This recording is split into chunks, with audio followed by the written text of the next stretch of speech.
ভাই, হ্যাঁ তোমার দ্বারা আইসলাম একটু, বুঝছো? কে লাগি?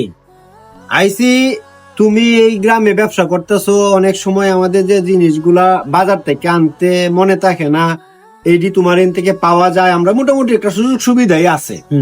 কিন্তু আরেকটা বিষয় যেটা শুনলাম আমি কালকে, আমার যে বাইশটাটা বাইরের ছেলেটা, এর বয়স হলো 13 বছর বয়স, হেও নাকি তোমার কাছ থেকে সিগারেট নিতে আইসির পরে তুমি নাকি এত সিগারেট বেচছো। আমি তো একটা ব্যবসায়ীর বানর বুঝোস না, এই যে ব্যস্ত থাকলে চইলো। তুমি ব্যবসা করবা, আর এই মেয়ে ব্যবসার জন্য তো মনে করো মানুষের বিবেক মস্তিষ্ক নষ্ট করে না।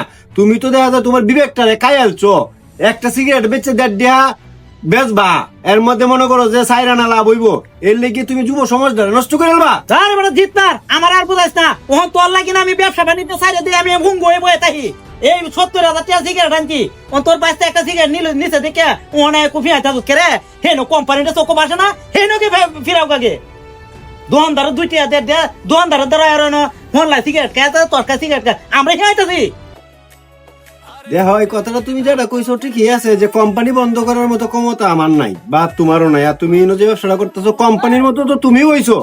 তুমি আগে আমার 22 টাকা সিগারেট নিছে, এটা তোমারে কইছি, তুমি ওখানে তেলে বেগুনে জ্বললে আছো গা।